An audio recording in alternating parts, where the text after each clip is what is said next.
안녕하세요. 사연 읽어주는 남녀입니다. 오늘도 와주셔서 감사드리며 그럼 오늘의 사연 바로 소개해드리겠습니다. 안녕하세요. 저는 오늘도 살아가기 위해 버티고 있는 66세 여성입니다. 여러분들에게 돈은 목적인가요? 수단인가요? 저는 돈이라는 것은 수단이 맞다고 생각해요.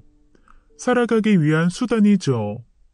밥을 먹기 위한 수단, 눈비를 피하고 내 몸 누일 수 있는 집을 마련할 수단, 그리고 내 새끼를 잘 키우기 위한 수단이요. 하지만 삶이 그렇듯 언제나 그 돈이 부족했어요.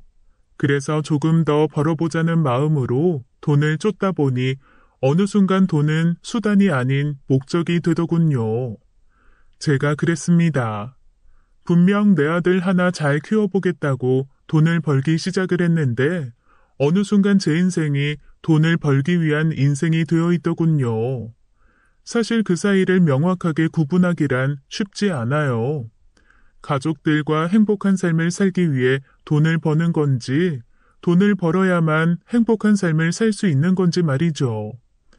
어느 순간 저도 이 두 가지를 헷갈리더군요. 그래서 제 인생에 가장 큰 실수를 했는지 모릅니다. 제 아들을 잘못 키운 실수이죠. 이른 새벽에 일어나 길을 나섰습니다. 택시를 잡아 타고는 목적지를 말했어요. 제가 가는 곳의 목적지를 말하면 택시 기사분의 반응은 두 가지입니다. 그저 아무 말 없이 목적지로 가주시는 기사분과 그곳에 누가 있는지 묻는 기사분이죠. 오늘은 후자의 기사분이네요. 누구 접견하러 가시는 길인가 봐요. 네, 제 아들이요. 잠깐 동안 무거운 공기가 맴돌았더군요. 택시가 신호에 걸리자 기사님은 창밖을 바라보다가 입을 열었습니다. 자식놈들이 제 마음대로 안 되죠. 나도 아들놈이 하나 있는데 하라는 공부 안 하고 맨날 배난 여행 다닌다고 집에 붙어 있지를 않네요. 자기 행복 찾는 여행이라나 뭐라나. 지 아빠 놈은 지놈 공부시키려고 쇠 빠지게 새벽부터 돌아다니는데. 아드님은 언제 나오시는데요? 이제 1년 남았어요. 그러게요. 잘 키운다고 생각했는데 그게 아니었나 봅니다. 제 죄가 크네요.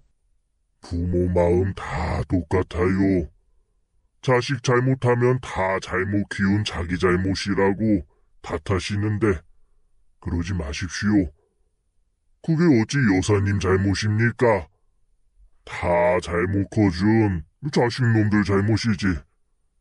아유, 죄송합니다. 제가 쓸데없는 말을.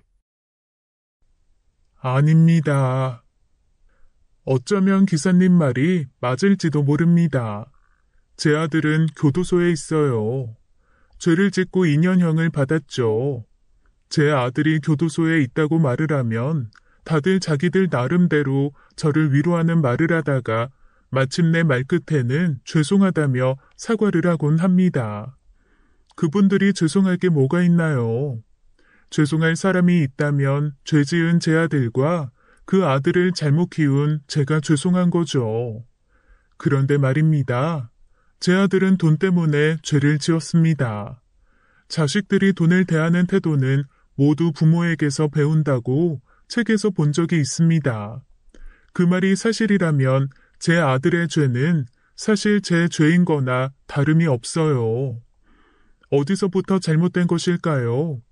신호가 풀리고 다시 출발하는 택시 안에서 제 과거를 하나하나 되짚어 보았습니다. 저는 20대 초반에 남편을 만나 결혼을 했어요. 그리고 아들을 낳았죠. 남편은 글을 쓰는 작가였어요. 글을 써서 밥 먹고 사는 게 쉬운 일은 아니잖아요. 그나마 시댁이 잘 살았기에 가능한 일이었죠. 시댁의 도움으로 어려움 없는 결혼 생활을 했습니다. 그런데 그 생활도 딱 5년이었습니다. 제 아들이 4살이 되었을 때 시댁이 망해버렸어요. 시아버지께서 연대보증을 서주셨는데 그게 잘못되었나 봐요. 집은 물론이고 가지고 있는 재산 전부를 잃으셨죠. 그 여파로 시아버지는 화병으로 쓰러지시고 반년 만에 돌아가셨습니다. 시어머니도 그 충격으로 쓰러지셔서는 반신불구가 되셨고요. 1년간 저희 집에서 시어머니를 모셨지만 결국 시어머니마저 1년 만에 세상을 떠나셨습니다. 이 상황에서 어쩌겠어요. 남편은 펜을 놓고 작가 생활을 정리하고는 급한 대로 공장을 다니며 제 식구 밥벌이를 해야만 했죠. 저도 그때부터는 어린 아들을 앞집에 맡기고 일을 다녀야만 했습니다. 그런 남편마저 2년 만에 공장에서 사망을 했어요. 한마디로 줄초상이었죠. 평생 힘쓰는 일 안 하고 책상에 앉아 글만 쓰던 남자가 갑자기 힘쓰는 일을 하니 탈이 난 겁니다. 건물 짓는 공사장에서 족장 설치 일을 하다가 그만 발을 헛디뎌 밑으로 추락사를 했어요. 현장에서 즉사한 제 남편은 병원에도 한번 가보지를 못했죠. 3년 만에 행복했던 가족이 파탄나고 해체되었습니다. 시부모님도 돌아가시고 남편도 죽었죠. 너무나 허망한 죽음이었습니다. 그렇게 죽을 사람들이 아니었는데 말이죠. 모두들 좋은 분들이었어요. 그들의 죽음에는 다른 이유는 없었습니다. 돈 때문이었죠. 장례 3일간 많이도 울었어요. 그리고 3일장이 끝나자마자 눈물을 뚝 그쳤죠. 방법이 없었어요. 시댁은 풍비박산이 나버렸고 남편은 죽었고 친정집도 10원 한 장 나올 구석이 아니었거든요.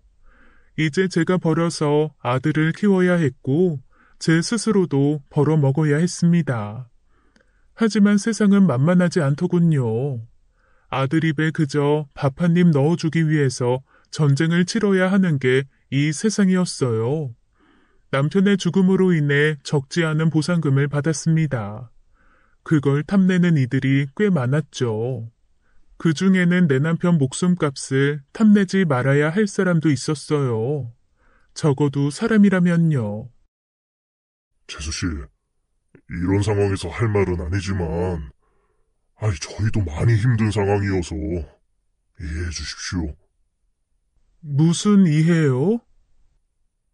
그게, 이걸 어떻게 말을 해야 하나. 이 양반이 왜 이렇게 말을 더듬어? 우리가 뭐 못할 말하는 거야? 그래도 지금 시기가. 무슨 일인데요? 편히 말씀 주세요. 그게. 정말 답답하게. 뭐 죄 지었어? 왜 이렇게 뜸을 들여? 동서, 내가 시원하게 말할게. 서방님 사망 합의금 우리 줘. 네? 그게 무슨... 제가 남편 합의금을 왜 형님한테 줘야 돼요? 당신은 그렇게 말하면 재수씨가 당황스럽지. 조용조용 말 못하고. 그게 재수씨, 정우가 죽기 전에 저희한테 빌린 돈이 있어요. 물론 지금 시기상 그 돈 돌려받자고 말하는 게 좀 불편한 시기이긴 한데, 저희도 지금 한푼이 아쉬운 상황이라서요. 아시잖아요. 우주 유학 보내려고 했던 거. 정우가 한 달만 쓰고 준다고 했거든요. 우주는 아주버님의 아들이자 제 조카였어요.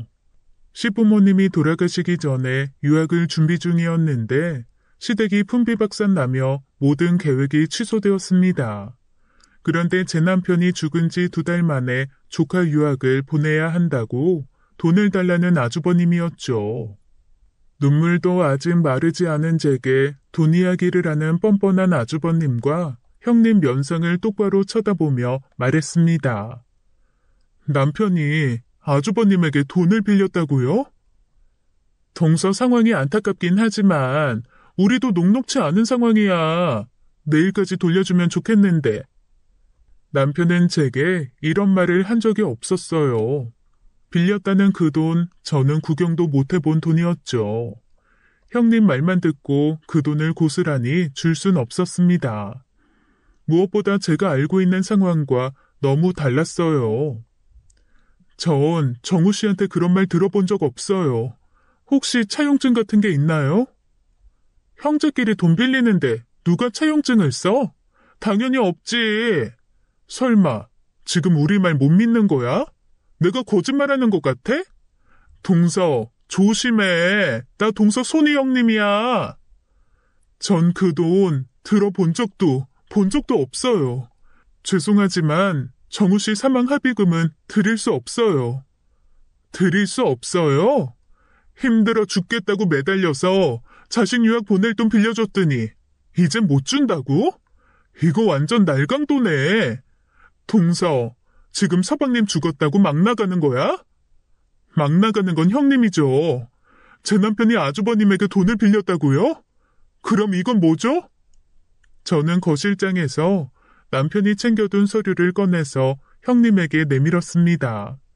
아주버님이 남편에게 써준 차용증이었어요. 형님 말대로라면 그이가 아주버님에게 돈을 빌려주고선 또 바로 아주버님에게 돈을 빌렸다는 건데 그게 상식적으로 말이 되나요? 지금 정우씨 죽었다고 없던 빚 만들어서 남편 떠나보낸 저한테 갚으라고 하시는 거예요? 어떻게, 대체 어떻게 가족이란 사람이 남보다 못해요? 적어도 돈 때문에 짐승이 되지는 마세요. 제 말에 아주버님 부부는 얼굴이 벌개져 집으로 돌아갔습니다. 아주버님을 야후로 만든 것은 돈이었습니다. 대체 대관절 돈이 무엇이길래 자기 동생의 죽음까지 이용을 하는 건가 싶더군요. 그 이후 아주버님과는 연이 끊겼습니다. 저는 아들과 남겨진 이 세상에서 매일매일 저만의 전쟁을 치러나갔죠. 남편이 남겨준 돈으로 작은 가게를 차렸습니다. 그 돈을 너무 쉽게 쓰는 거 아니냐고 말하는 지인들도 있었죠. 그건 돈이 아니라 남편 목숨이라면서요. 전 그렇게 생각하지 않았습니다. 그 돈은 그저 돈이었어요. 저와 제 아들이 앞으로 살아갈 방법을 마련할 돈 쪼가리요. 남편의 사망 합의금에 의미를 부여해서 무엇 하나요? 제 남편은 이미 죽은걸요. 살던 동네에 작은 칼국수집을 열었어요. 동네에서 시작한 칼국수집은 우리 두 모자가 딱 굶지 않을 만큼의 돈을 벌어주었습니다. 그러기 위해서는 단 하루도 쉬는 날 없이 제가 가게에 매달려 있어야 했어요. 아들 동현이가 초등학교 4학년 때쯤이었습니다.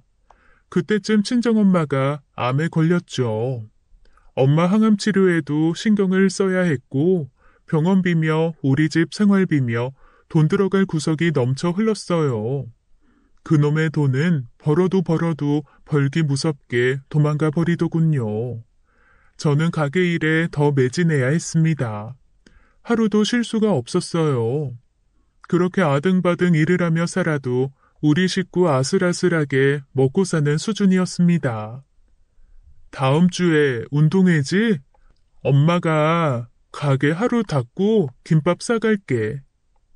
아니야, 괜찮아. 나 지훈이랑 같이 밥 먹을 거야. 지훈이랑? 응, 지훈이 엄마 아빠가 놀러가서 운동회 못 오신대. 그래서 나랑 지훈이 둘이 같이 밥 먹고 놀기로 했어. 엄마 바쁘잖아. 그냥 도시락만 싸줘. 그 시기에 전 많이 바빴어요. 단체 손님 예약이 잡혔는데 아들 운동회랑 날짜가 겹쳤었죠. 한푼이 아쉬운 상황이었습니다. 그 단체 손님을 포기하는 게 쉽지 않았죠. 그래서 아들 운동회에 가야 한다는 걸 알았지만 마음속으로는 갈등을 하고 있던 차였어요. 아들 마음을 알아보려 운을 띄웠는데 아들 동현이가 먼저 저렇게 말해주니 고마웠습니다. 그저 동현이 친구 지훈이 부모님은 운동회 날 왜 여행을 가는 걸까라는 의구심만 들었어요. 하지만 쉴 날 없이 가게 일과 친정엄마의 항암까지 책임지고 있던 저는 그런 생각도 깊게 못할 정도로 많이 지쳐 있었습니다. 그렇게 일찍 철이 든 아들이 고등학생이 되었어요. 여러분, 가난의 가장 잔인한 점이 무엇인 줄 아시나요? 그건 바로 아이들이 일찍 철이 든다는 것입니다. 내 아이가 너무 일찍 어른이 되어버리는 것을 바라보아야 하는 것이죠. 대학 안 가려고. 무슨 소리야? 담임 선생님이 너 정도면 좋은 4년제 대학 갈 수 있다고 하던데. 엄마가 요즘 유행을 모르시네. 요즘 누가 비싼 학비 다 내면서 대학을 졸업하나? 대세는 일찍 일해서 돈 모으는 거야. 등록금만 굳어도 얼마를 버는 건데. 그런 말 엄마는 처음 들어봐. 왜 그래? 혹시 등록금 걱정돼서 그러는 거야? 내가 그런 걱정하는 철든 아들로 보이시나? 사실 나 공부하기 싫어. 그렇다고 지방에 2년제 가는 건 쪽팔리고 차라리 등록금 낼 돈으로 사업이나 해서 멋들어지게 사장님 소리나 들을래. 제가 수개월에 걸친 설득을 했지만 아들은 결국 대학을 가지 않았어요. 그리고는 고등학교를 졸업하자마자 취업을 해서 돈을 모으기 시작했죠. 그렇게 8년간 돈을 모은 아들은 결국에는 자기 사업을 하기 시작했습니다. 인터넷 쇼핑몰이었어요. 지금이야 인터넷 쇼핑몰 사업이 대기업에서 독점을 했지만 14년 전만 해도 정말 황금알을 낳는 거위였죠. 운이 좋으면 달에 1,000만 원 이상씩 벌기도 했어요. 거봐, 대학 안 가길 잘했지? 지금 대학 간 내 친구들 뭐 하는지 알아? 군대 2년, 대학 4년, 최소 6, 7년 인생 날려서 지금 이력서 만들고 있네요. 간신히 취직해도 얼마나 받겠어. 그런데 나봐, 내 친구들 다 나 부러워해. 그래, 다행이네. 그런데 그 일, 동현이 네가 좋아하는 일이니? 좋아하는 일? 왜 그런 거 있잖아. 어려서부터 나는 이런 거 하고 싶었다. 이런 꿈꾸는 직업. 그런 거 나 몰라. 뭐 어려서부터 하고 싶은 걸 직업으로 삼는 사람이 몇이나 된다고. 돈만 잘 벌면 되는 거 아닌가? 아이 몰라. 엄마, 나 사무실 갔다 올게. 오늘 늦어. 그래도 아들은 자신의 일을 하면서 보람도 느끼고 행복해하는 것 같았습니다. 아들 말대로 주변에 아들 또래들보다 벌이도 좋은 것 같았고요. 멍청한 제 착각이었어요.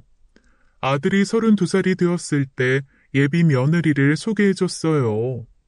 안녕하세요, 어머님. 저 송유나라고 합니다. 처음 인사드려요. 어서 와요. 이야기 많이 들었어요.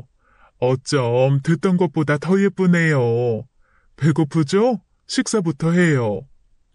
예비 며느리가 인사드리러 온다는 소리에 가게를 하루 닫았습니다. 가게를 열고 처음 있는 일이었죠. 나름 솜씨를 부려 음식들을 직접 모두 했습니다. 며느리는 예쁘고 싹싹한 아이였죠. 별탈 없이 아들 부부는 결혼을 했어요. 그리고 결혼 3년 만에 귀한 손녀를 낳았죠. 모든 것이 완벽했어요. 돈 걱정 없이 든든하게 일하는 아들, 싹싹하고 착한 며느리, 그리고 눈에 넣어도 아프지 않을 것 같은 손녀까지요. 그런데 너무 행복하면 가끔 무섭잖아요. 모든 게 꿈처럼 이 행복이 끝날까 봐요. 그때 제가 그랬어요. 꿈에서 깨어날까봐 두려웠어요. 그런데 제 걱정은 현실이 되더군요. 아들이 하는 인터넷 쇼핑몰이 점점 어려워졌어요. 대기업들이 점점 치고 들어오면서 자금력이 적은 소규모 영세 쇼핑몰들은 도산을 하기 시작했죠. 아들은 있는 힘껏 버텼어요. 하루에 4시간씩 자면서 일을 했죠. 인건비를 아껴야 했으니 사람을 쓰는 대신 자기 몸을 갈아가며 일을 한 거죠. 쉬면서 일해. 그러다가 병나. 돈보다 중요한 게 건강이야. 건강 잃으면 다 잃는 거 몰라?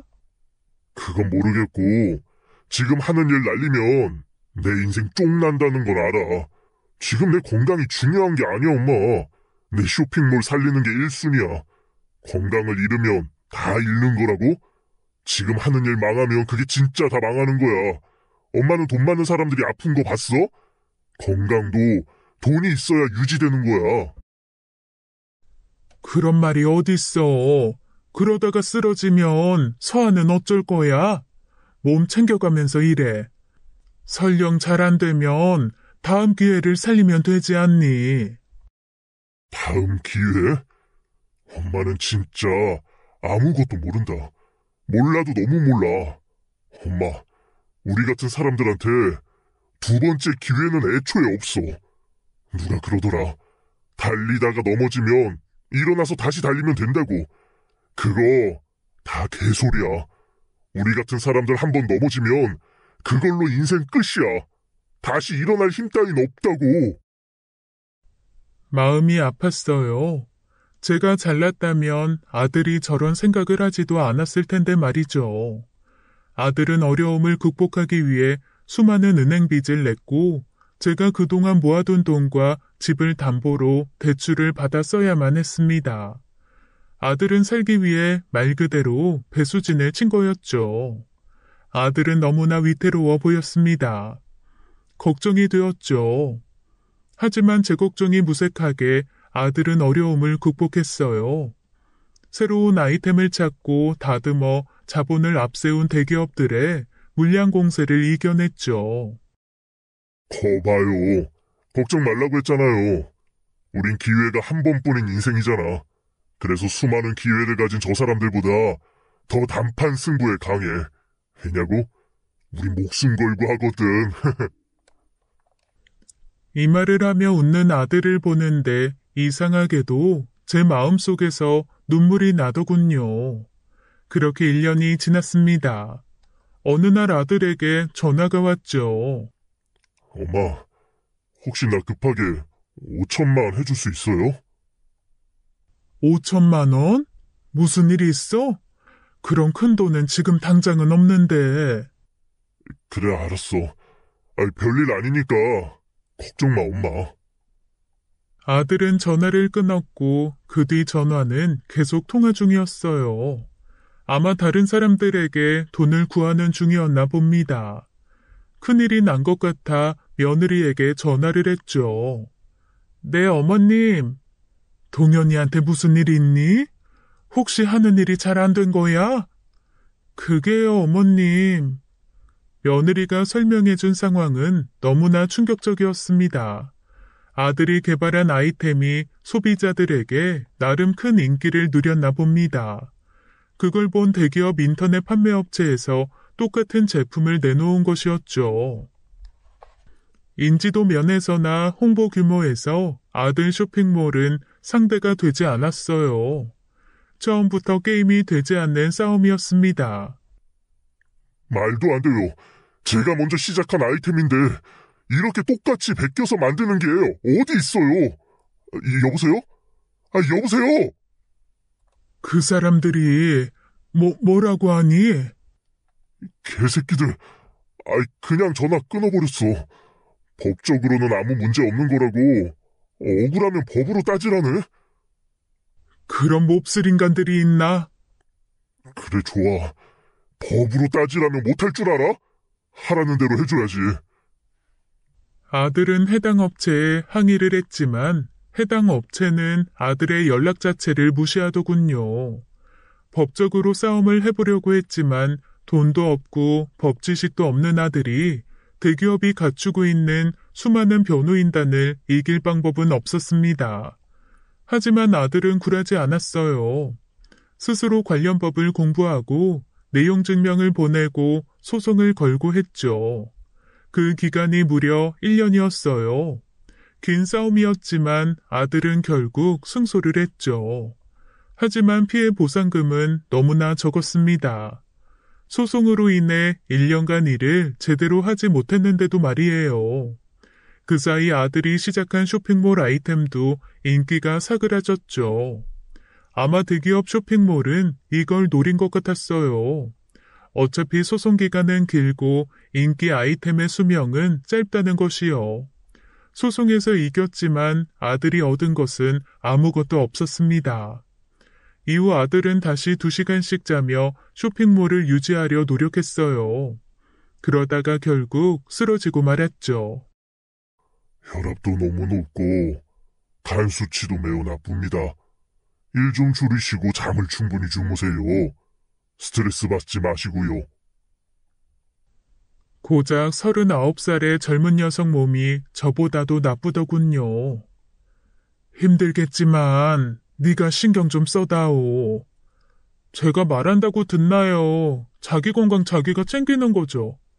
아가, 그게 무슨 말이니? 이때부터 느낄 수 있었어요. 아들 부부의 불화를요. 그땐 단순히 부부싸움 이후 냉전 상황인 줄로만 알았죠. 그렇게 아들이 애지중지하던 인터넷 쇼핑몰은 하루아침에 꿈처럼 사라지고 말았습니다. 자기 인생의 기회는 한 번뿐이라고 말하던 아들. 달리다가 넘어지면 다시는 일어설 수 없을 거라고 말하던 아들이 마침내 넘어지고 만 거였죠. 제 기억이 맞는다면 그 해부터였을 겁니다. 아들 부부의 사이가 멀어지기 시작한 게 말입니다. 명절이 돼도 아들과 손녀만 오기 시작했어요. 제 전화도 며느리가 피하기 시작했죠. 요즘 유나가 뜸하네? 바빠요. 일 다니고 있거든. 내가 구직 중이니 유나라도 돈을 벌어야지. 그래. 참, 건강은 어떠니? 많이 좋아졌어. 나 다음 달부터 일 나갈 수 있을 것 같아. 무슨 일 구했어? 땡땡 택배에서 일하려고. 땡땡 택배? 동현아, 거기 네 쇼핑몰 망하게 한 곳 아니니? 맞아. 그런데 그게 무슨 상관이야. 생각해보면 다 세월의 흐름에 따른 순리지. 이제 영세한 인터넷 쇼핑몰은 다 없어지는 추세거든. 엄마, 그래서 말인데 다음 달부터 이 서화 좀 부탁할 수 있을까? 길게는 아니고 어린이집 끝나면 엄마가 서화 좀 집에 데려다줘. 그리고 집에서 간식 좀 해주고 2시간만 봐줘. 그럼 유나가 퇴근해서 집에 올 거야. 그래. 서화 걱정은 하지 마. 엄마가 잘 챙겨줄게. 네 건강 좀 잘 챙겨. 이때가 전 세계적인 감염병 사태로 제가 식당 문을 닫은 지 1년째 되던 해였어요. 그래서 다행히도 아들의 부탁을 들어줄 수 있었죠. 엄마, 미안해. 이런 부탁해서. 그리고 엄마 돈도 다 날려서 미안해요. 됐다. 무슨 그런 소리를 해. 신경 쓰지 말아라. 엄마, 미안해. 엄마, 나 진짜 열심히 했어. 알지? 나 진짜 죽을 만큼 노력했어요. 그런데 엄마, 이거 내 잘못 아니에요.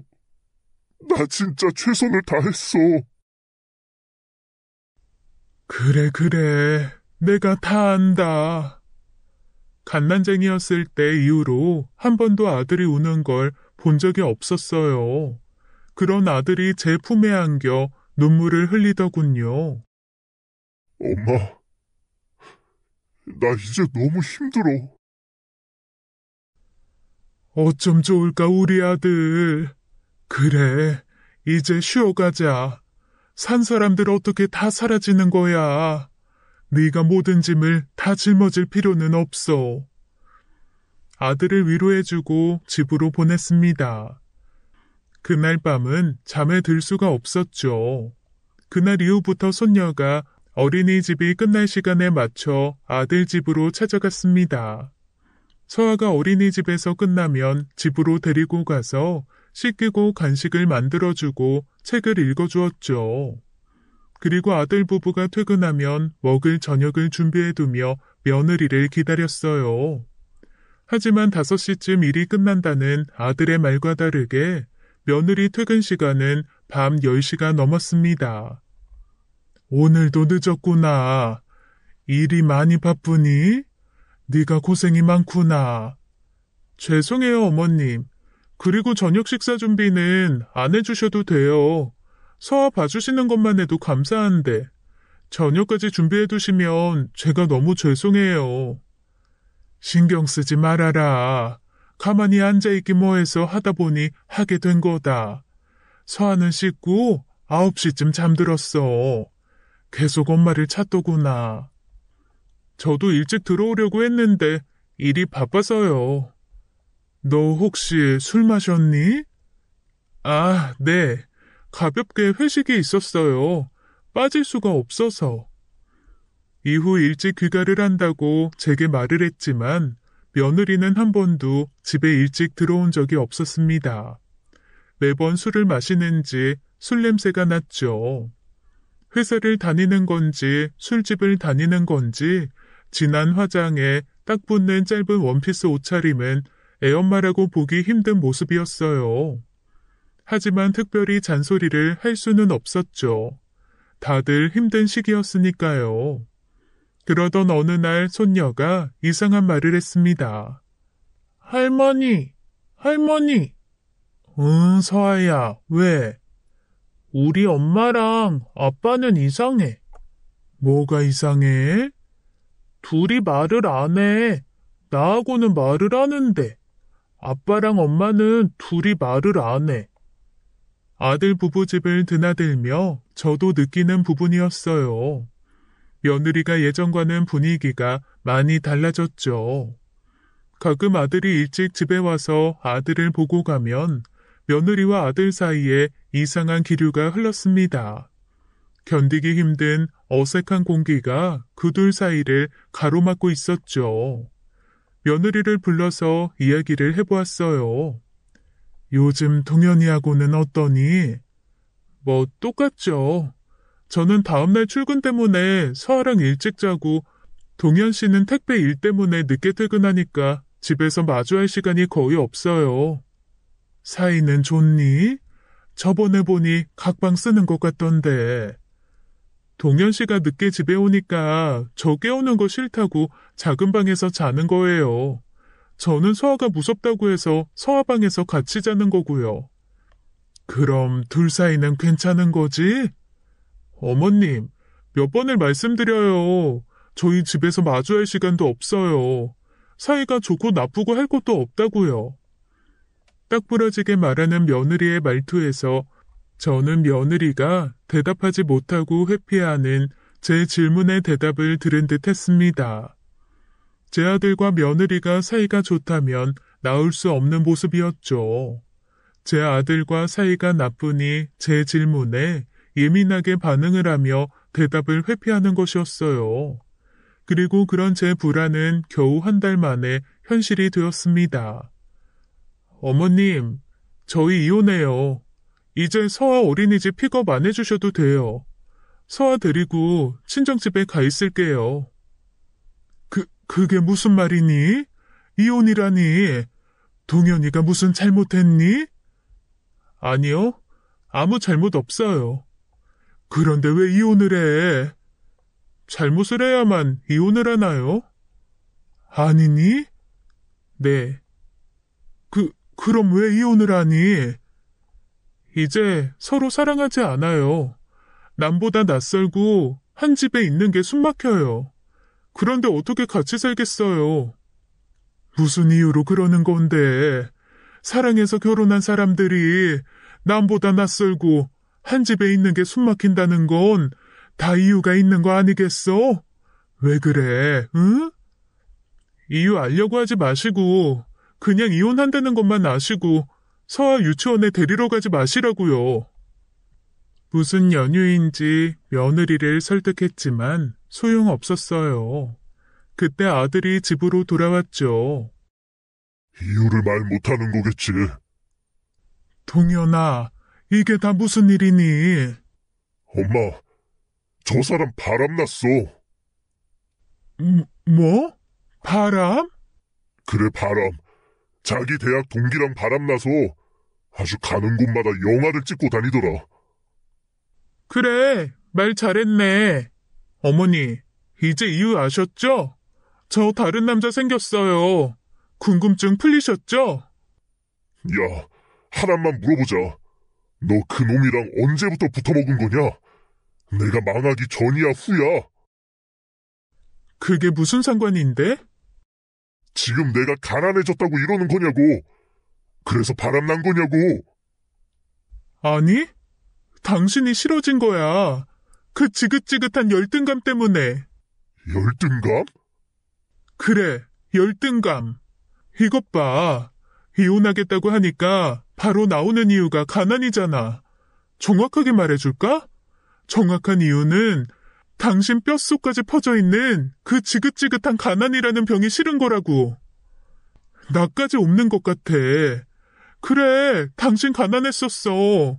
지금도 망해서 가난해졌고. 그런데 이게 당신 잘못이 아니라고 하면 끝이야? 가난해서 할 수 없었다. 가난했던 사람은 선택의 한계가 있다. 이딴 소리 좀 집어치워. 그 열등감이 날 숨막히게 한다고. 당신이 아무리 발버둥 쳐도 그 열등감에서 당신은 한 발도 빠져나오지 못해. 당신 태생이 가난이니까. 미안해. 나도 이 사실 지금에서야 알았네.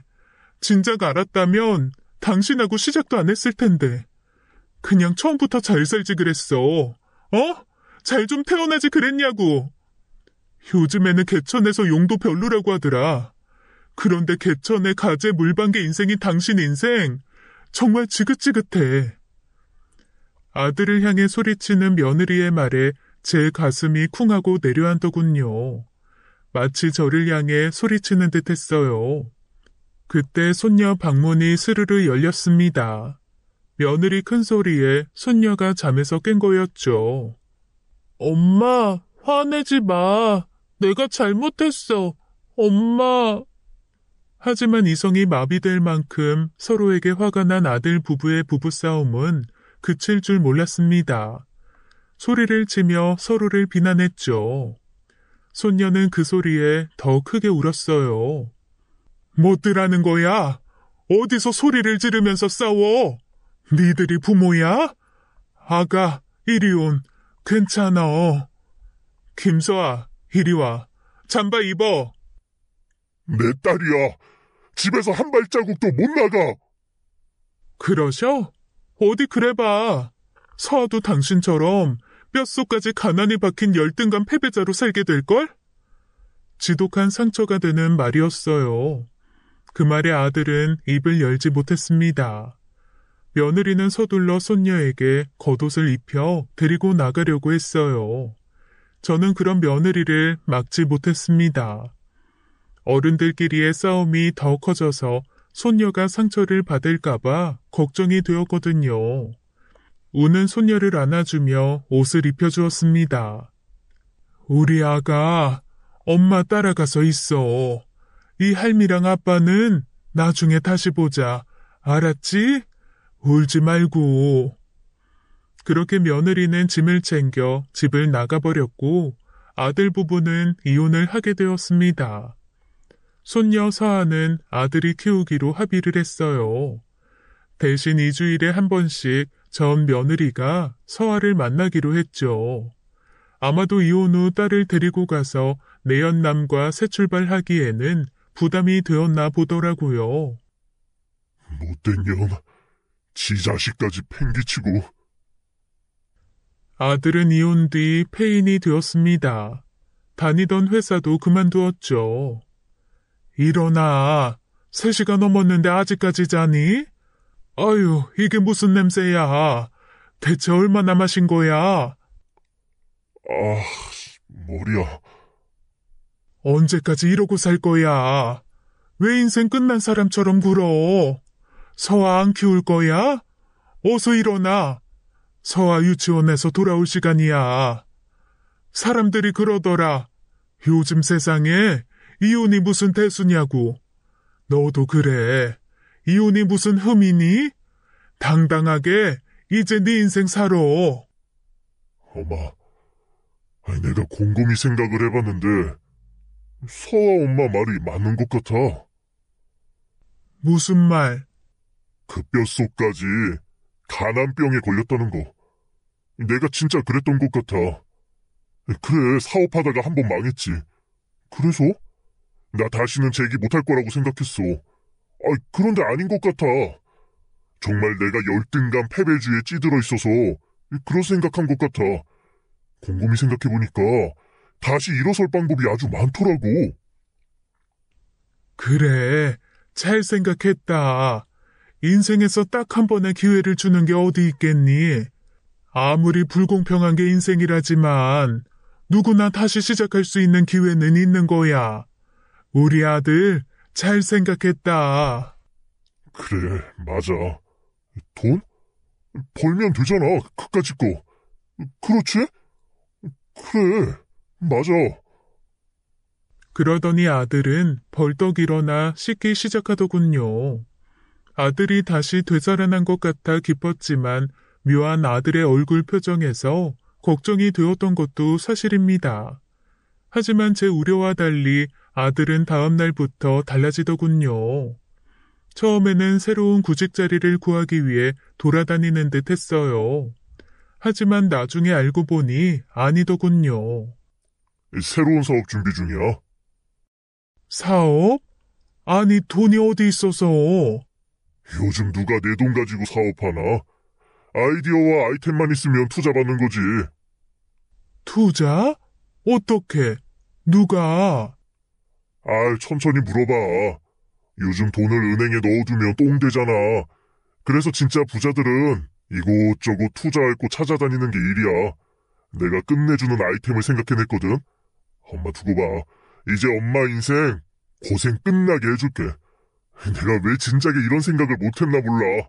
엄마, 우리도 이 지긋지긋한 가난 인생 이제 끝내봅시다. 아들이 무슨 말을 하는지 하나도 알아들을 수가 없었어요. 그런데 놀라운 건 1년 만에 일어난 변화였습니다. 사업을 시작한 아들이 정말로 초대박을 낸 거였어요. 믿을 수 없을 만큼의 초대박이었죠. 엄마, 이제 우리 이사 가요.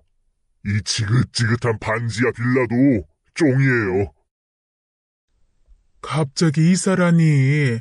아무리 돈을 잘 벌어도 그렇게 돈 함부로 쓰는 거 아니야. 지금은 자리 잘 잡을 생각부터 해.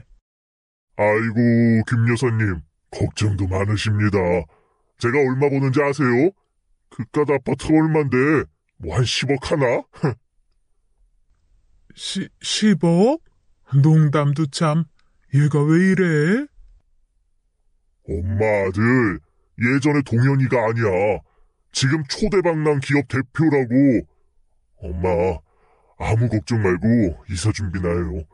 이사 도와줄 사람들 내가 부를 테니까 몸만 준비하면 돼. 그러더니 정말로 아들은 판교의 고급 아파트를 사서 이사를 가더군요. 믿을 수가 없었습니다. 제 상식으로는 단 1년 만에 이렇게 사업을 성공시킬 수 있나라는 생각이 들더군요. 그래서 정확히 하는 일이 뭔데? 무슨 일인지 설명 좀 해봐. 엄마는 설명해줘도 잘 몰라. 사람들한테 투자금 받아서 우리가 대신 그 돈을 굴려주는 건데, 뭐 사업장이 전 세계에 있어. 말하자면, 그래. 투자 회사 비슷해. 엄마는 무슨 말인지 도통 모르겠다. 세상이 눈알 튀어나오게 빠르게 변하고 있어. 엄마가 이해 못하는 게 당연하지. 그냥 엄마는 아들만 믿고 지금을 누려. 이제 가난 그런 거 없어. 그 이후로 아들은 자기 딸에게 돈을 물쓰듯 썼어요. 모두 최고급만 해주었죠. 안방 드나들듯 고급스러운 해외여행을 떠나기 시작했고 온갖 명품들로 집안을 도배하기 시작했습니다. 엄마가 아무리 배운 게 없어도 이건 잘못된 게 틀림없어. 대체 네가 하는 그 일이 뭔데 그래, 응? 엄마는 모르는 분야야. 그러니까 차근차근 설명을 해보라고. 이렇게 실체도 없으면서 돈만 들어오는 사업이 대체 어디 있어? 설명해도 모른다고. 이놈이 정말? 당장 말 못해? 왜 그래, 엄마. 지금 좋잖아. 가난해? 아니잖아. 돈 부족해? 아니잖아. 우리 살면서 이만큼 풍족하게 살아본 적 없잖아. 너 혹시 나쁜 일 하는 거니? 나쁜 일? 나쁜 일 정의가 뭔데? 아니, 그딴 거 필요 없고 나쁘면 좀 어때? 엄마 세상 둘러봐. 돈이 많다 못해 썩어나는 사람들이 얼마나 많은 줄 알아? 그 사람들 모두 좋은 일 착하게 살아서 복 받아서 돈이 많은 줄 알아? 다들 그 조상들이 남몰래 못된 짓도 좀 하고 하지 말라는 짓도 해가면서 모은 거라고. 그래서 나도 내 딸 위해서 그 더러운 돈 좀 아주 조금만 빌려서 살아보겠다는데 그게 나쁜 거야? 동현아, 왜 이러니? 너 이런 아이 아니잖아. 원래 이런 애야. 엄마 며느리 유나 기억나? 명절이나 생일 때가 돼서 유나네 친정집에 가면 나보다 나이도 어린 손이 형님들이 그렇게 거들먹거리면서 자리에 앉아있어. 어린 놈들. 그래 뭐 그럴 수 있지. 다들 사회에서 한자리 하거든. 첫째는 로스쿨 나와서 변호사하고 있고 둘째는 20년 넘게 미국에서 유학하면서 젊어서 놀 거 다 놀고 지금 뭐 하는 줄 알아? 장인이 파주에 차려준 4층짜리 공방 운영하면서 예술인에 모내하면서 직원 써서 그림이나 그려. 그 옆에 크게 카페 하면서 돈 쓸어 담으면서. 그게 네 일이랑 무슨 상관이야? 그 사람들한테 잘 사는 모습 보여주고 싶어서 그런다는 거야? 출발선이 다르다고. 인생이 100m 달리기라면 걔들 출발선은 나보다 90m는 앞에 있어. 그런 상황인데 내가 어떻게 이겨? 이 세상은 철저하게 먼저 들어오는 놈이 승자야. 모든 걸 다 갖는 승자라고. 난 태어날 때부터 발목에 족쇄를 묶고 태어났는데 말이지. 나 초등학교 5학년 때부터 돈 걱정하면서 살았어. 그것도 먹고 살아야 할 돈 걱정. 그리고 지금까지도 죽어라 노력하면서 살았다고. 그런데 그놈들? 지 부모 돈으로 반평생 돈 걱정 없이 편하게 살다가 지금도 부모가 가진 돈의 힘으로 그럴듯한 직업 가지고 떵떵거리면서 살고 있어. 그런데 남들 눈에는 그놈들이 열심히 산 거고 난 그저 패배자일 뿐이었다고. 동현아. 그래서 나도 내 딸만큼은 걔네들처럼 부족함 없이 하고 싶은 거 다 하면서 그 어디 가서도 자기 자신이 부끄럽지 않게 떵떵거릴 수 있도록 키워주고 싶다고. 그게 나쁜 일이야? 나쁜 일이냐고. 아니 나쁜 일이면 뭐 어때? 내가 지옥 가면 되는 거잖아. 나 다 상관없어. 내 가족만 잘 먹고 잘 살면. 어차피 조부 때부터 잘 살던 사람들, 그 사람들도 다 좋게 돈 모은 거 아니야? 변해버린 아들의 말이 비수가 되어 제 가슴을 찔러왔습니다. 어떻게 해서든 말리고 싶었어요.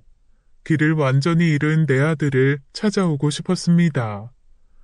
동현아, 그 마음 이해는 하지만 그렇게 살아서는 안 돼. 그 모습을 알게 되면 나중에 서아가 아빠를 어떻게 생각하겠어? 어떻게 생각할까? 엄마는 일이 바빠서 학교에 온 적 없었지. 운동회 때 엄마 아빠 없는 애, 나 혼자였던 거 알아? 친구 부모님이 여행 가서 못 온다는 그 말, 정말 믿은 거야? 고작 12살짜리가 내뱉은 그 황당한 거짓말을 믿은 거냐고. 나 그날 화장실에서 혼자 숨어서 도시락 먹었어. 나 그래도 엄마 원망 안 했어. 엄마도 이유가 있어서 올 수 없었으니까.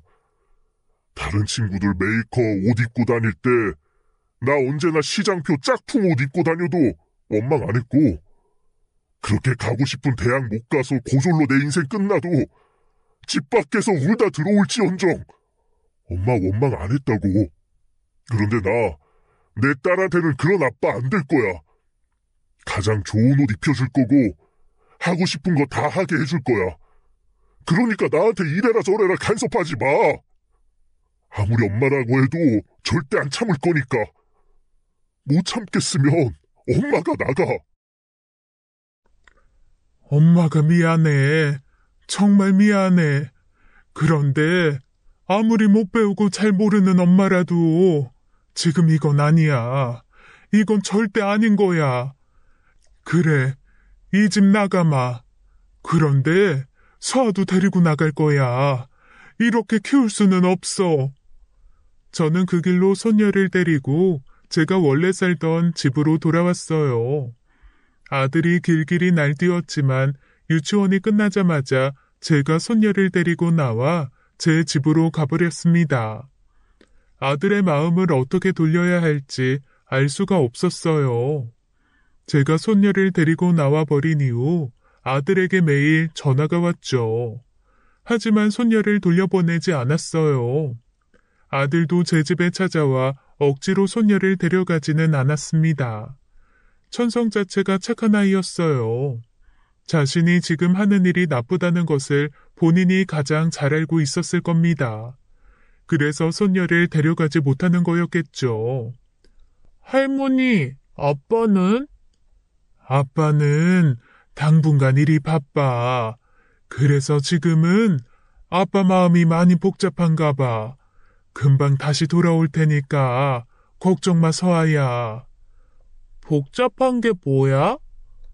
생각이 너무 많아서 길을 잃었다는 뜻이란다. 매일 밤 기도했어요. 아들이 올바른 길로 돌아오기를요. 그러던 어느 날이었어요. 손녀 유치원을 보내고 집 청소를 하는데 누군가 현관 비밀번호를 누르고 들어오는 소리가 들렸습니다. 저 말고 현관 비밀번호를 아는 사람은 아들뿐이었어요. 동현이니? 엄마, 서아는요? 아들의 모습을 본 순간 너무 놀랐습니다. 못 본 게 고작 몇 달이었는데 그동안 너무나 말라있더군요. 눈빛도 정신이 없는 사람처럼 보였어요. 지금 유치원에 있을 시간이지. 무슨 일이니? 얼굴이 왜 이래? 엄마, 나 잠 좀 잘게. 나 여기에 있는 거 아무한테도 말하면 안 돼요. 서아한테도 말해. 유치원 친구들한테 말하면 안 된다고. 그렇게 말한 아들은 안방으로 들어가 잠을 자기 시작했죠. 얼마나 잠을 못 잤는지 내리 이틀을 잠만 자더군요. 아빠 아기 같아. 잠만 자. 아빠 와서 좋아? 응, 너무 좋아. 그렇게 잠을 몰아잔 아들은 일어나 이제는 밥만 먹기 시작했죠. 무슨 일이야? 밥도 안 먹고 다닌 거야? 말을 해봐. 엄마 속 터져 죽는 걸 보고 싶어? 일이 잘못됐어. 나 외국에 나가 있을 거야. 어쩌면 다시 한국에 못 들어올지도 몰라. 서아 데리고 갈 건데, 서아는 배 타기 힘들겠는데. 무슨 말이야? 하나하나 차근차근 말해. 엄마, 내가 먼저 필리핀에 가 있을게. 그러면 엄마가 한 달쯤 뒤에 비행기 타고 필리핀으로 서아랑 와줄 수 있어? 필리핀? 필리핀에 왜 가서 살아? 우리 저번에 여행 갔을 때 좋았잖아. 그래. 파란 바다가 있는 바닷가에서 사는 거야. 나 작은 고깃배 하나 사서 고기 잡을게. 엄마랑 서아도 태워서 바다에 나가서 수영도 하고. 엄마 좋지 않아? 그러니까 엄마, 우리 새 출발하자. 아무도 모르는 곳에서 우리 셋이. 그때 초인종이 울렸어요. 그 소리에 아들은 기겁을 하더니 벌벌 떨며 안방 장롱 안으로 들어가 숨었죠. 초인종을 누른 사람은 택배기사였어요. 택배기사가 가고 난 뒤 제가 아들이 숨어있는 장롱문을 열었습니다. 혹시 나 찾는 사람이었어? 택배 온 거야. 너 무슨 잘못을 한 거야? 별거 아니야. 어디까지 말했더라? 그래. 엄마가 필리핀으로 서아 데리고. 짝, 그때 제가 아들의 귀싸대기를 때렸습니다. 대체 어디까지 갈 거야? 종착지가 어디냐고? 대체 왜 이렇게 된 거니? 아들은 주저앉아 엉엉 울기 시작했어요. 그리고는 제게 충격적인 이야기를 털어놓았습니다. 아들이 그동안 해왔던 사업은 인터넷 도박이었어요. 그걸 경찰이 눈치를 채고 아들을 추적해왔던 것이었죠. 아들과 함께 불법 도박업체를 운영하던 동업자는 일찍 눈치를 채고는 범죄 수익금 대부분을 들고 먼저 도망을 갔다고 합니다. 아들은 수배가 떨어져 숨어 다니다가 제 집까지 온 거였죠. 자수해. 못해.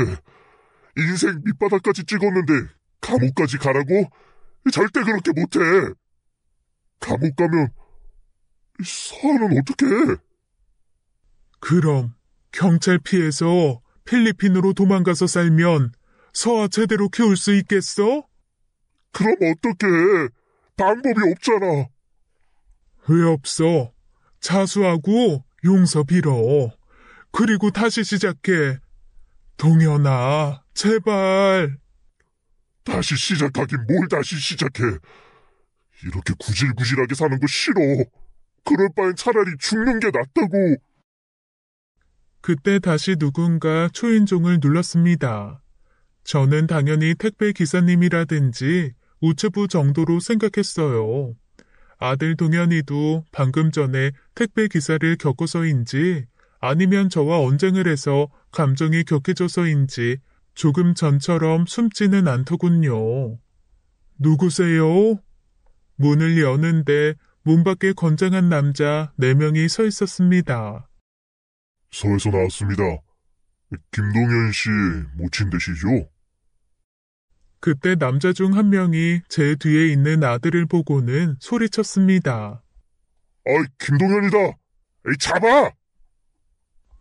경찰이었어요.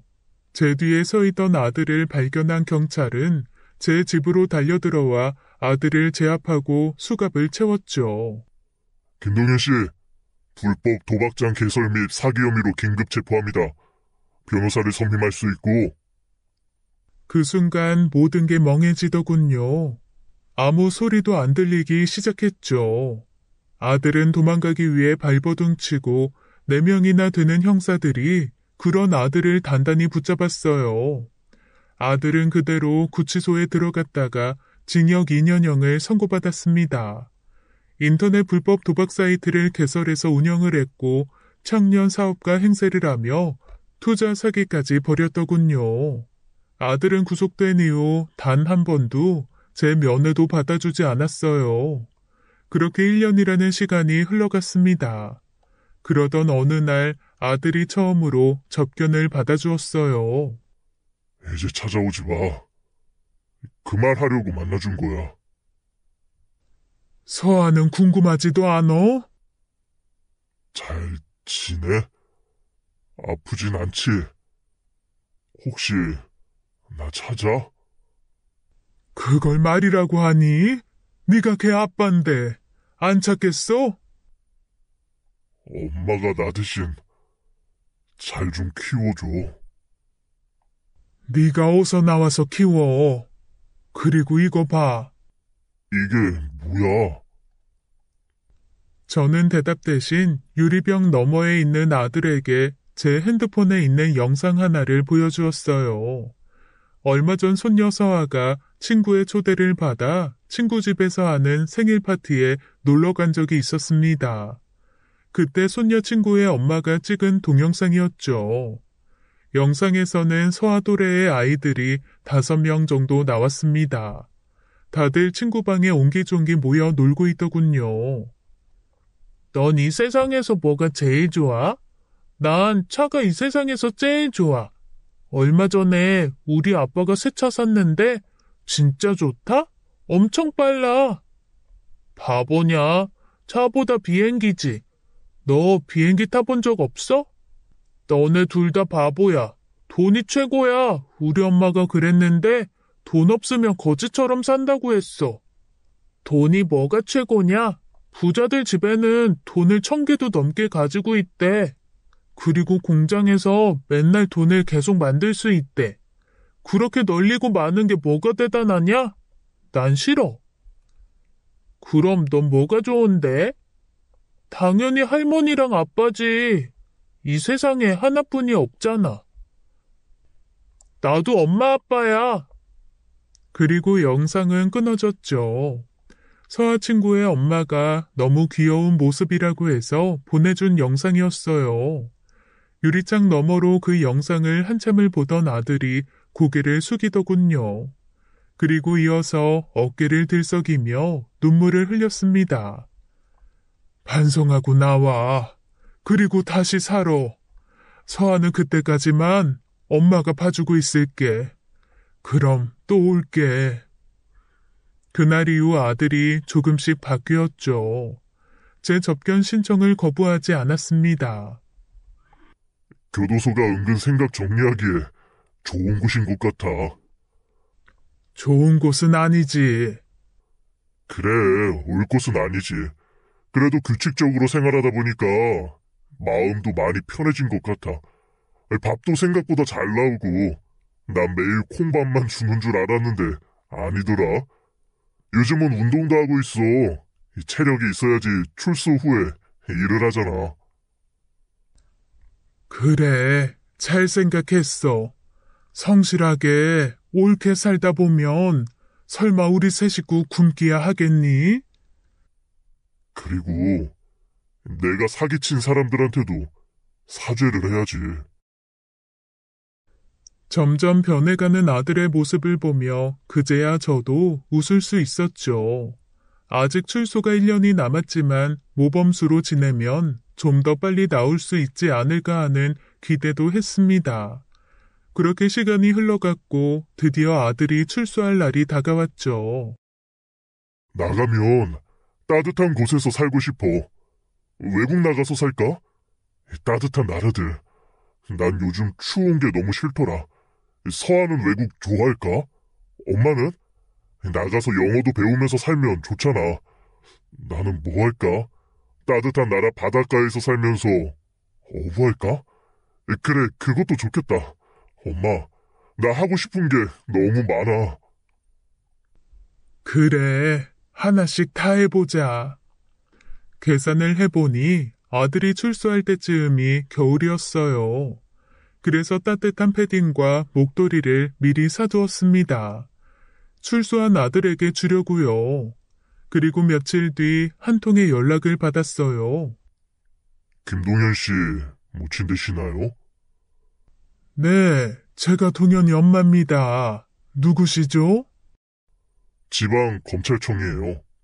김동현 씨가 형 집행정지 신청을 했는데 그 때문에 연락드려요. 형 집행정지요? 그게 뭐죠? 제 아들이 출소한다는 건가요? 출소는 아니고 말 그대로 징역형을 잠시 정지하는 거예요. 출소가 얼마나 남았다고 형을 정지해요? 누가 그랬다고요? 동현이가요? 네, 김동현 씨 본인이 신청하셨어요. 말도 안 돼. 얼마나 출소 날짜만 손꼽아 기다렸는데요. 걔가 왜요? 대체 왜요? 그게 김동현 씨가 병에 걸리셔서요. 지금 지정병원에서 치료 중이세요. 그래서 연락드렸습니다. 그 자리에서 핸드폰을 떨구었죠. 당장 아들이 입원 중이라는 병원으로 달려갔어요. 아들을 보자 병세가 확연히 보이더군요. 얼마나 말랐는지 뼈만 남아 있었어요. 그런데 임산부처럼 배는 부풀어 올라 있더군요. 얼굴과 눈은 황달이 심해 노랗게 보였습니다. 엄마 왔어? 너 이게 어떻게 된 거야? 뭐 천벌 받은 거지. 역시 엄마 말대로 착하게 살았어야 했는데. 똑바로 말 못해? 간암이래요. 전혀 모르고 있었네. 간암? 간암이라니. 그러면 간이식 필요한 거니? 걱정 마. 동현아, 엄마 간 줄게. 그래, 엄마가 어서 의사 선생님한테 말해서 검사부터 하고 올게. 엄마, 됐어. 그럴 필요 없어. 왜? 공여자가 있어? 아니, 그런데 왜 필요가 없어? 말기야. 이미 온몸에 퍼져 있어. 수술 절대 못해. 의사 말로는 2개월 남았다네. 나 이번에 진짜 죽나 봐. 까무러치듯 그 자리에 쓰러졌어요. 간호사가 달려와서 저를 잡아주었죠. 아들이 처음 태어났을 때 모습이 떠올랐어요. 울지도 않고 맑고 큰 눈으로 저를 뚫어지게 바라보았죠. 그 눈을 보고 있자면 저도 그 속에 들어가는 듯 했습니다. 그 안에서 행복을 느꼈었어요. 안 된다. 안 돼, 동현아. 이럴 수 없는 거야. 이렇게 엄마 떠나지 말아라. 사업이 망했을 때 더 이상 살고 싶지 않다던 아들의 얼굴이 떠올랐습니다. 그리고 지금 아들의 얼굴을 보았죠. 모든 것을 초월한 듯 자신의 죽음을 담담히 받아들이는 듯한 얼굴이었어요. 그 모습이 제 마음을 더 아프게 했죠. 살자, 응? 엄마가 부탁할게. 제발 살자, 응? 제발 동현아. 미안해, 엄마. 내 시간 이미 다 했어. 그런 말 하지 마. 부모 앞에 두고 그런 말 하지 말란 말이야. 자식 먼저 보내고 엄마가 살 수 있을 것 같아? 너 이렇게 못 보내. 엄마가 무슨 심정으로 널 기다렸는데. 네가 따뜻한 바닷가 나라에서 살고 싶다고 해서 엄마 그동안 수영도 배웠어. 동현아, 수술하자, 응? 항암도 하고. 이렇게 다 포기하고 죽으면 엄마가 먼저 죽어버릴 거야. 엄마는 안 돼. 나 대신 서아 돌봐줘야지. 그래서 엄마는 못 죽어. 미안해. 그런데 엄마, 나 정말 괜찮아. 나 그동안 좀 힘들었잖아. 내가 하루에 몇 번이나 다 포기하고 싶었는 줄 알아? 매일 아침에 눈 뜨면 제일 먼저 든 생각이 포기하고 싶다는 생각이었어. 나 이제 편해질게. 엄마, 서아 보고 싶다. 서아 좀 불러줘. 아들의 부탁에 손녀를 데려왔습니다. 아들은 자신의 죽음을 덤덤하게 동화책 읽어주듯 손녀에게 설명을 해주었어요. 저는 그 둘만이 충분한 시간을 가질 수 있도록 자리를 비워주었죠. 한참 뒤에 손녀가 병실을 나왔어요. 그리고는 제 품에 안겨 자기 아빠 앞에서 참아왔던 눈물을 제게 쏟아내었습니다. 아들은 의사의 말대로 2개월 만에 세상을 떠났습니다. 아들이 죽기 전 힘겹게 제게 말했죠. 엄마, 나 사실 살고 싶었어. 그저 평범하게 살고 싶었어. 욕심 없이 남들처럼만 그렇게 평범하게. 그런데 그게 그렇게 힘들었네.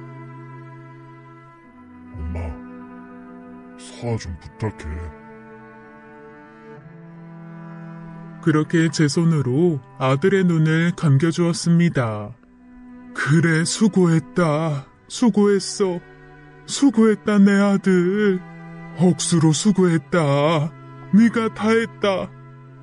아들의 장례를 치러주고 저는 서아와 제주도에 내려와 살고 있습니다. 아들이 원하던 따뜻한 나라로 가지는 못했지만 저와 손녀는 지금 사는 곳에 만족하고 있어요. 하늘에서 아들도 이해해 주겠죠. 저는 지금도 잘 모르겠습니다. 돈이라는 것이 무엇인지를요. 세계 그 어느 나라와 비교를 해보아도 잘 사는 대한민국입니다. 짧은 시간 동안 눈부시게 발전을 해서 가장 잘 사는 나라 중 한 나라가 되었지만 그 이면에는 출산율 꼴등, 자살률 1등이라는 불명예를 가지고 있죠. 인자하고 따뜻했던 제 시부모는 돈 때문에 화를 이기지 못하고 돌아가셨습니다. 제 남편은 돈 때문에 평생의 꿈을 버리고 떨어져 죽었죠. 제 아들이 죽기 전에 말하던 평범함이라는 말, 저는 아직 잘 모르겠습니다. 어디서 어떻게 무슨 모습으로 살아야지 우리는 대체 평범할 수 있는 것일까요? 어떤 모습으로 살아야만 돈이 인생의 목적이 아닌 수단으로 살아갈 수 있는 걸까요? 아니, 돈을 대체 얼마나 많이 가지고 있어야 당당하게 말할 수 있을까요? 제 나이 66살이지만 저는 아직도 모르겠습니다. 이제는 더는 알고 싶지 않아요. 대체 그딴 게 뭐가 중요할까요? 다만 봄이 되면 손녀와 손을 잡고 꽃놀이를 가고 여름에는 내리는 비를 맞으며 지능 물웅덩이에서 손녀와 물장구를 치기도 합니다. 가을이 되면 낙엽을 주어서 책갈피로 쓰고는 정자에 손녀와 누워 단잠에 빠지기도 하며 겨울에는 어두운 밤하늘을 바라보며 고구마를 군불에 구워 먹기도 합니다. 이제 제가 아는 것은 이것 단 한 가지예요. 적어도 저에겐 돈보다 소중한 것이 있다는 것이요. 전 오늘도 최선을 다해 살아갑니다. 저와 손녀의 행복을 위해서요.